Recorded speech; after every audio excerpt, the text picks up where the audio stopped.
mais on va faire basculer la France dans la culture référendaire sans forcément demander l'autorisation.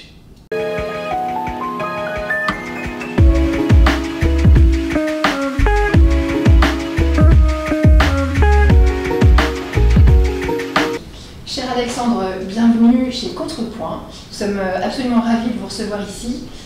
Évidemment, tout le monde vous connaît. Je vais quand même me permettre une petite présentation pour essayer de résumer toutes les cordes que vous avez à votre arc. Donc vous êtes écrivain, vous êtes, on peut le dire, poète, vous écrivez du théâtre également, vous êtes réalisateur de films, tout le monde connaît Le Zèbre, et vous avez récemment lancé un mouvement qu'on peut qualifier de politique, je pense, même si votre couleur politique est très libre, qui s'appelle Les Gueux. Et c'est peut-être à ce titre que je vous reçois aujourd'hui, ce qui ne nous empêche pas de parler de littérature évidemment, mais c'est peut-être en tant que meneur de ce mouvement Les Gueux que je vous reçois aujourd'hui, puisque sans avoir de couleur politique très claire, on peut quand même qualifier ce mouvement de mouvement libéral, en tout cas pour la liberté. Donc est-ce que vous pourriez nous expliquer en quelques mots comment cette idée vous est venue et pourquoi aujourd'hui ça prend une telle ampleur? Alors, c'est pas un mouvement libéral. D'accord. C'est un mouvement qui n'a pas volontairement, qui n'a pas de coloration politique, puisqu'il est fait pour unir, et unir autour de causes. Donc, quand on s'est battu contre les ZFE, quand on se bat en ce moment contre la PPE, qui est la loi de programmation énergétique, pour que la facture des Français ne double pas, on ne leur demande pas s'ils sont ce qu'ils sont. Ils ont le droit d'être ceux qui sont, mais ils ont un problème de facture. Oui. Quand ils ont un problème, parce qu'on leur interdit de rentrer dans une ville, donc ce n'est pas un mouvement qu'on peut qualifier de quoi que ce soit. C'est très important, parce que y a tout ce qu'il faut sur le marché pour diviser la France, et nous, on est vraiment une force d'unification. Et puis, j'ai pas lancé le mouvement, c'est ça l'originalité. Alors, comment on est arrivé là? J'étais dans un village, dans mon village, dans l'Aude, et j'ai à la boulangerie vu qu'un homme, le 31 décembre dernier, ne pouvait pas, à partir du lendemain, aller récupérer ses enfants. Il avait divorcé, les enfants étaient à la gare de la maman, à Montpellier, qui était dans ce qu'on appelle une ZFE, une zone interdite aux pauvres. Et donc lui, il n'avait pas les moyens... Pour nos spectateurs, une zone à faible émission. Et donc, cet homme n'avait pas les moyens de changer de voiture, et il ne savait pas comment il allait faire, sans prendre de PV, pour récupérer ses gamins. Et donc, j'avais devant moi un cas... au début, j'ai cru que c'était pas vrai. Oui. Je me suis dit qu'il n'a pas dû comprendre. Ça paraît fou. Oui, ça paraît fou. On est dans une dystopie. Et puis, je me rends compte que c'est vrai. Je vais parler avec l'épicière du village, je me rends compte que tout le village est viré. Personne n'a les moyens de changer de voiture. Ils ne peuvent plus accéder à l'hôpital, ils ne peuvent plus travailler. Les papas ne peuvent plus récupérer les enfants quand ils ont divorcé. En fait, c'est une discrimination financière. Épouvantable. Enfin, un truc qui humainement et je rentre chez moi, quand je comprends que c'est vrai, je regarde sur des outils d'intelligence artificielle combien de voitures, les classes 3 et 4 sont virées, je vois 11 millions. Et je suis tellement effaré que toutes les télés ne parlent pas de ça, ouais. Parce que derrière, je me renseigne et je vois que derrière les 11 millions de véhicules, il y a entre 22 et 26 millions de Français. Enfin, un truc fou. J'ai l'impression à ce moment-là d'être dans, je sais pas, dans une caméra cachée, dans un truc. Non, je suis en France, dans la vraie France. Je fais un post et je termine en disant, mais on s'en fout, c'est des gueux. Pour parler oui. Du fait qu'on les méprise. On méprise un tiers de notre peuple. Et je vais fêter le jour de l'an, je rallume mon téléphone le lendemain, et je vois 540 000 vues. Le lendemain matin, en 24 heures, et je comprends que toute cette nation exclue était sur les dents, informée, parce qu'au fond, à Paris, tout le monde s'en fout, parce qu'on a des transports en commun, donc tout le monde s'en fout, oui. Et personne n'en parlait. Et que, enfin, quelqu'un avait mis des mots, oui. dont ce mot, les gueux. Et ça devient un hashtag oui. que je ne choisis pas, oui. Qui est un mot et le fait que le peuple ait choisi un mot mépris. Péjoratif. Ouais. Ça veut dire, mais en même temps, ça ne veut pas dire qu'ils se considèrent comme des gueux, ça veut dire qu'on les considère comme des gueux, mais pas plus que quand les Français ont suivi Coluche, ils ont suivi le mot enfoiré en se disant les enfoirés. il y avait une ironie. Une ironie, et c'est comme ça que se constitue un mouvement d'une puissance incroyable, à partir d'un hashtag que je vais structurer, et puis emmener ensuite vers d'autres causes que l'on veut faire gagner. En fait, on veut réaccoutumer le pays à gagner. C'est aussi con que ça. Cause, on a un hashtag, notre programme c'est cause après cause, et si vous ramenez les gens vers vos idées, ben vous arrivez à convaincre les gens qui partagent vos idées, alors que quand vous battez pour des causes très concrètes, ben vous pouvez rejoindre 8 Français sur 10. Et quand vous avez 8 Français sur 10, qu'est-ce qui se passe? Vous faites des manifs, vous trouvez des alliés, des trucs. Ben, à l'Assemblée, le jour du vote d'un amendement, ceux qui sont pour vous votent, les autres vont faire pipi. Parce qu'ils ont peur de se retrouver au marché le samedi. Le rapport de force change. Donc on est en train de faire gagner le peuple avec la stratégie du pipi. C'est-à-dire d'envoyer les députés qui claquent des dents devant un mouvement de société et qui ne vont pas oser assumer ça frontalement. Et là, on est en train de faire reculer la PPE 3. Ça a été extrêmement lourd. La PPE 3. C'est la loi de programmation de l'énergie. En fait, c'est ce qui prévoit, en gros, un doublement de facture d'électricité. Par tout un système, je ne veux pas m'étendre, mais c'est délirant. C'est aussi délirant que les ZFE. Et on a réussi, avec des pressions que je raconterai un jour, parce qu'on a tout fait, pour que Bayrou ne signe pas le décret pendant l'été. Il a failli le faire début août. Et quand je dis on, c'est énormément de mouvements qui ont rejoint ce qu'on appelle le club des gueux. Ce sont les entreprises qui ne peuvent pas supporter qu'on monte. Enfin, un oxymore. Oui, voilà. Des gueux. C'est extraordinaire. Mais dans le club des gueux, il y a aujourd'hui de plus en plus de secteurs qui tout simplement ne peuvent pas encaisser une explosion de la facture d'électricité. Mais vous en avez au kilomètre. Donc on est en train de faire une puissance autour de causes. Et d'obliger les responsables politiques à se reconnecter avec un peuple dont ils étaient complètement déconnectés pendant de nombreuses années. Mais plus que déconnectés. Et méprisant, méprisant leurs problèmes financiers, leurs préoccupations quotidiennes.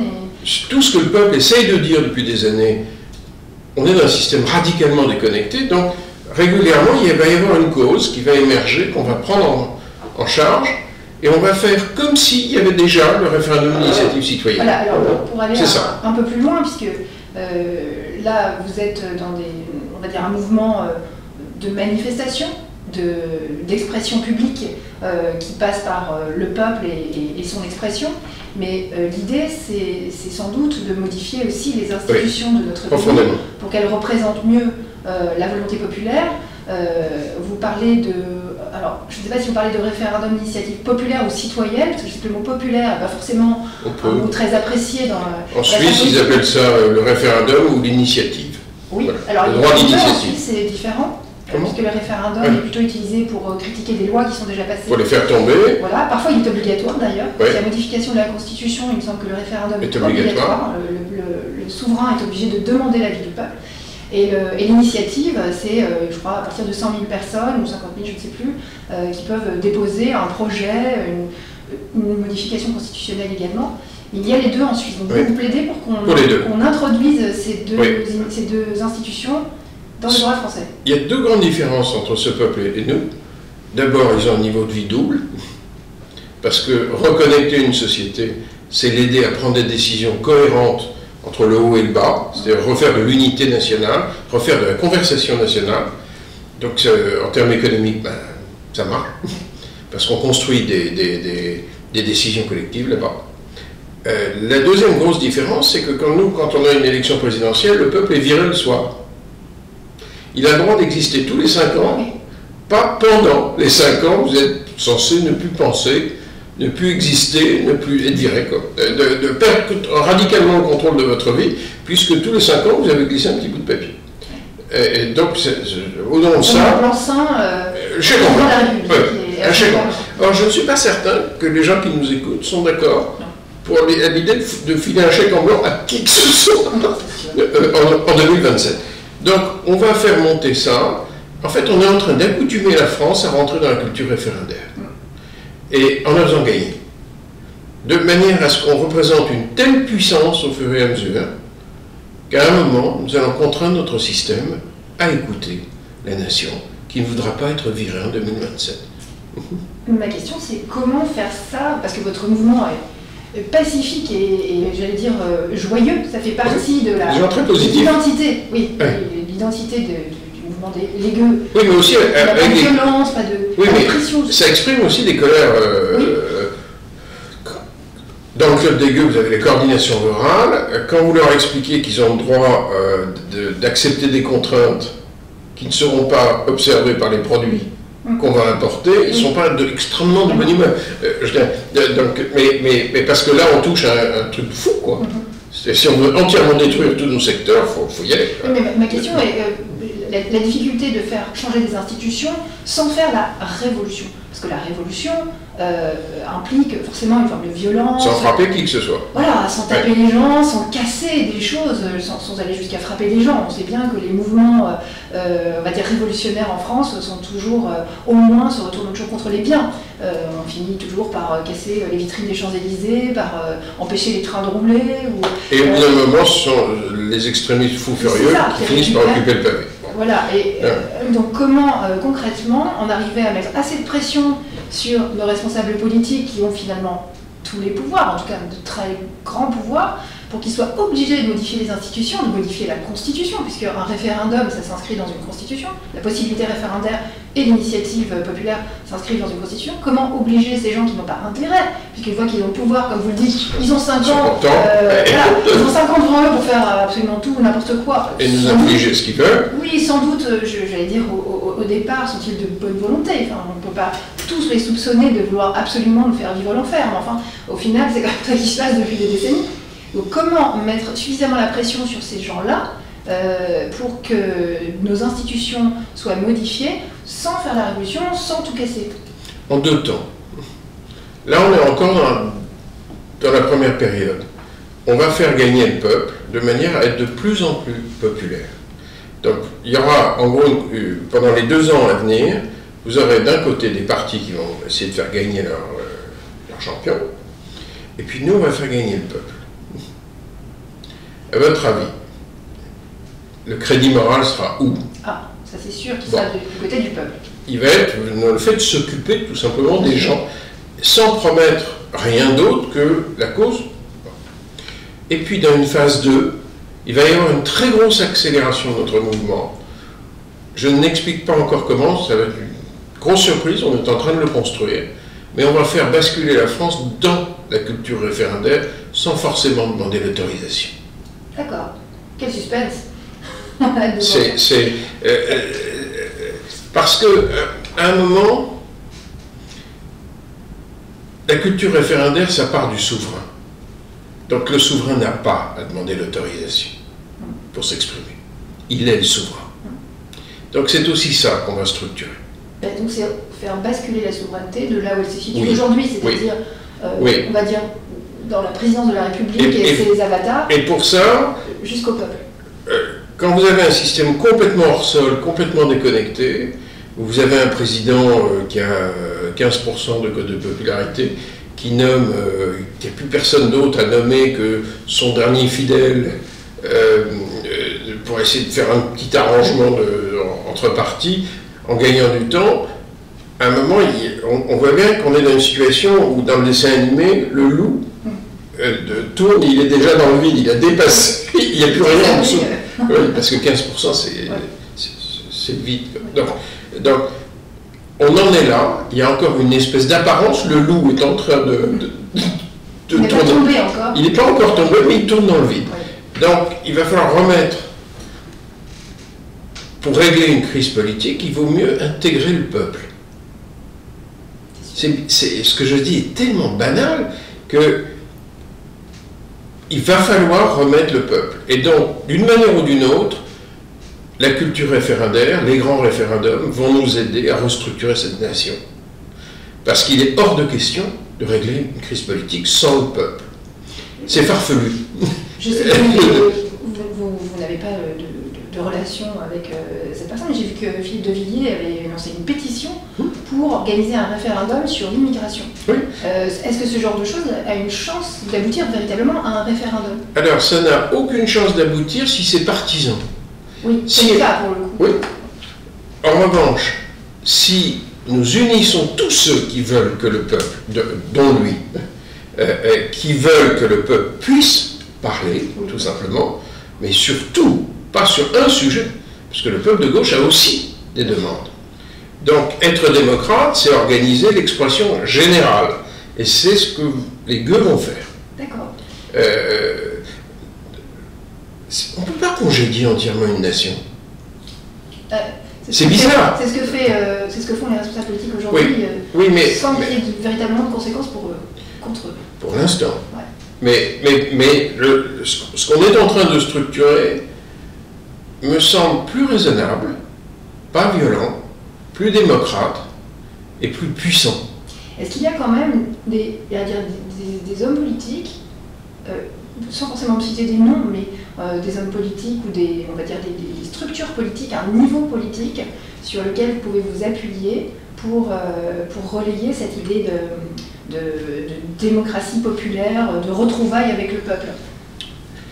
Alors, sans forcément me citer des oui. gens en particulier, mais est-ce que par exemple... Il y a des gens, il y a plein, d'abord il y a énormément de maires, oui. Énormément de maires qui voient bien que on ne peut pas démonter un système étatique jacobin sans que le peuple s'exprime, puisqu'on a quasiment l'ensemble des partis qui ont une note jacobine. C'est incroyable, mais c'est comme ça. Et les non-étatistes sont extrêmement minoritaires. Donc, ça ne peut pas se régler sans le peuple. C'est comme si on disait on va simplifier le millefeuille. Mais aucun parti ne va se faire harakiri puisqu'ils vivent du millefeuille. Donc c'est forcément le peuple qui, à un moment, va parler.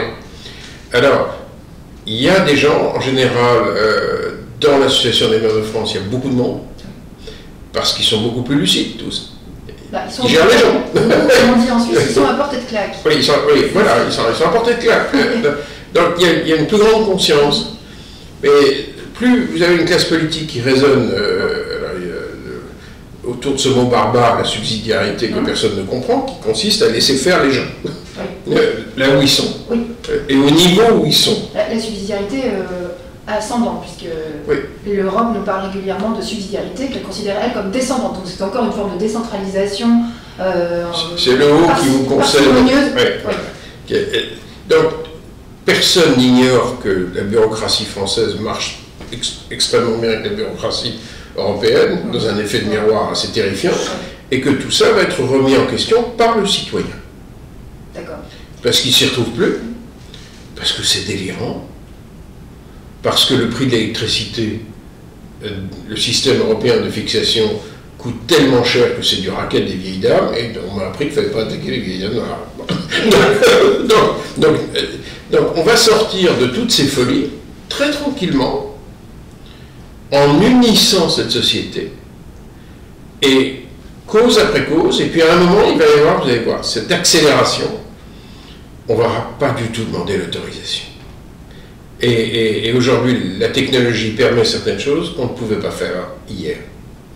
Donc on va bien préparer les choses. Tant que l'État nous laisse la liberté d'expression. Nous ne lui demanderons pas l'autorisation.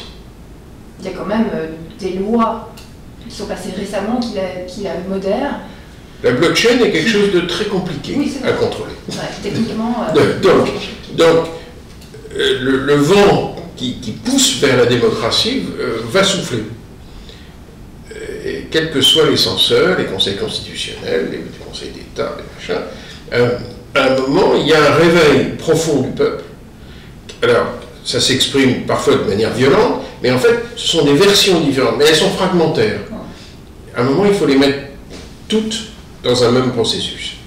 Et c'est ce qu'on fait, humblement, mais avec des résultats, puisqu'on a réussi quand même, on rapporte des victoires. Oui. Alors, elles sont endossées par des partis qui votent, mais il ne faut jamais oublier que quand ces partis votent, ce qui les fait gagner à l'Assemblée, c'est pas leur nombre, c'est le fait qu'on a intimidé les autres. Oui, alors est-ce que c'est souhaitable d'intimider oui. Oui, il faut que le peuple dise qu'il ne veut pas des ZFE à 80%, on le fait mesurer par l'IFOP, par... j'exagère, c'est pas 80, c'était 78. Oui, c'est clair qu'il y avait un mouvement... Oui, le chiffre de l'IFOP... C'est du bon sens. Quand vous voilà. racontez, hein, j'ai lu l'opuscule Les Gueux, quand vous racontez les situations particulières des gens qui sont concernés par ces ZFE, entre la vieille dame qui ne veut plus accompagner son mari pour des soins dans un CHU. Puisque... Tous les vieux qui arrivaient dans les garages Renault et au Volkswagen et qui découvraient qu'ils ne pouvaient pas changer de voiture. Parce qu'on n'a plus de crédit à partir d'un certain âge. Bah, c'est clair. Donc tout à coup, les vieux, ils étaient morts. On dit que tous les CHU sont dans des ZFE. Et tous. Quasiment. Les hôpitaux universitaires qui sont ceux dans lesquels on peut se faire soigner en gros gratuitement. On était en gros priés de ne plus accoucher, sauf à avoir... de ne plus être malade, la crise d'appendicite, non. Le cancer, alors là, non. Cette première victoire vous donne... Enfin, cette première victoire, on n'est plus à la première, mais cette victoire sur les ZFE vous a donné une notoriété et un crédit énorme. Est-ce qu'on a essayé de vous récupérer? Tout le monde. mais ils font leur métier. Oui. Mais j'en veux pas aux gens de défendre leur boutique. Oui. En revanche, je ne veux pas que les gens qui sont autour de nous coopèrent en quoi que ce soit, parce que sinon on va perdre. Oui. Or, je ne veux pas que la France perde. Oui.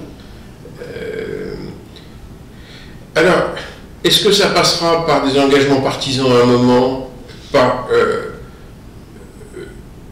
L'important, c'est la finalité.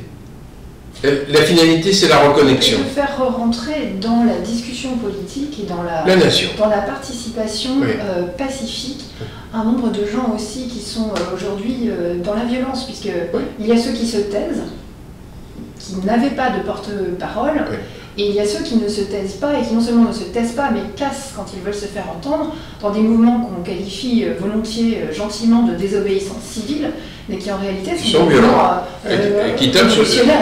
Oui, et qui tapent sur la police, qui tapent sur les agriculteurs parfois pour aller organiser des résistances, je sais pas, au nom de l'écologie, au nom de l'égalité, et faire re-rentrer ces gens-là qui sont souvent jeunes, voire très jeunes, qui ne sont pas forcément de milieux, entre guillemets, défavorisés, je n'aime pas trop ce vocable, puisqu'il est un peu marxiste, on va dire, défavorisés par qui? Je ne sais pas, mais ils sont parfois des fils de bourgeois, ou des filles de bourgeois, et qui sont dans une espèce de passion révolutionnaire qui, pour le coup, met de côté la discussion, qui empêche la discussion, puisque si on reprend l'exemple de la Suisse, on est dans une culture de compromis, avec, pour le coup, une incarnation politique très faible. Faites un micro-trottoir dans les rues de Genève, je pense que très peu de gens connaissent le nom de la conseillère fédérale qui est aujourd'hui en charge de la Confédération, qui n'a d'ailleurs pas de pouvoir en réalité autre que de représentation internationale. Et donc faire revenir cette jeunesse dans une idée de discussion, de compromis. De discussion démocratique. Mais pour ça, il faut que ce soit vrai. Oui. Et ce qui est vrai, c'est de compléter la démocratie représentative par de la démocratie directe. Parce qu'à ce moment-là, on ne se fout pas de la gueule du citoyen. Il est codécisionnaire, c'est son pays, et il va devoir vivre avec sa décision. Et puis tous les cinglés agités, qui par exemple parviendraient à réunir le bon nombre de voix, qu'ils aillent aux voix. Et que le peuple dise. C'est-à-dire qu'on ne peut pas raconter n'importe quoi en démocratie directe. À un moment, le peuple veut ou ne veut pas. Et ce qu'il a à dire, en général, transcende les colorations politiques. Tout à fait. En Suisse, on voit bien qu'il n'y a pas de superposition entre le vote et les partis. politiques. Et c'est pareil en France. Donc, il y a tas de gens qui ont une position sur l'immigration. Et tas de gens qui veulent qu'on foute la paix aux gays, il y a des tas de gens qui, sujet par sujet, et on ne retrouve pas ça. Non, mais les partis nous assignent les résidences. Et donc on va essayer de libérer cette société, qu'elle retrouve la maîtrise de son destin, Et puis, une fois qu'on aura fait ça, moi je retournerai à mes films et à mes romans. J'espère que vous n'êtes pas arrêté d'écrire. Non, j'écris tout le temps. Que je suis. Est-ce que vous ne voudriez pas écrire, en terminant là-dessus, une version des gueux pour les enfants? J'allais dire un petit conte peut-être, un petit conte sur la liberté, bien sûr. Moi, je serais ravie de pouvoir lire ça, les petits gueux. Je serais ravie de pouvoir lire ça à mes élèves de CM2, quelque chose qui soit un peu une sorte de fable, ou voilà, peut-être partant moins d'exemples concrets, mais un peu une fable. Les petits gueux. Les petits gueux. Voilà. Merci infiniment de vous être prêté à l'exercice. En gros, c'est un cours de dignité. Oui, de dignité, de liberté quand même. Oui, ça va en général. Oui. Qui est quand même le premier mot de notre devise républicaine. Hein. C'est lié à la dignité. Tout à fait. Et à la responsabilité. Oui. Puisque cette dignité, effectivement, c'est aussi le fait que les gens puissent reprendre leur liberté, mais se sentent responsables de leur destin. Et, oui. Voilà. En tout cas, merci beaucoup de vous être prêté à cet exercice chez nous, donc à Contrepoint. Bravo pour les victoires que vous avez déjà remportées. Collectives. Les victoires collectives, enfin il fallait quand même un meneur, hein, il fallait une idée. Oui, mais c'est très collectif. Oui, bon voilà, vous êtes très humble. Non, c'est la vérité, il y a la Fed, il y a le vent des mers, il y a la coordination rurale, il y a des trucs, il y a le club des gueux, c'est beaucoup de gens qui ont exercé beaucoup de pression. C'est Fabien Bouguet sur la question d'énergie, c'est l'aide des tribunes de Proglio, d'André Merlin, des grands professionnels de l'énergie. C'est pas moi. Oui. Vous avez quand même prêté votre notoriété et votre talent littéraire pour écrire justement l'opuscule Les Gueux, que j'invite tous nos spectateurs à acheter et à lire, qui n'est pas bien cher, je ne sais plus. Non, il fallait que ça coûte moins qu'un pack de Heineken. Non, c'est ce que j'ai appris. Oui, parce que c'est un mouvement populaire. Ouais. Donc il fallait que ce soit vendu 4,90. Voilà, 4,90. Mais c'est très important. J'imagine un taux de circulation très important, parce qu'on se le prête. Et on se le conseille. Voilà, donc bravo pour ça et on vous souhaite tout le succès que vous méritez et que le peuple mérite.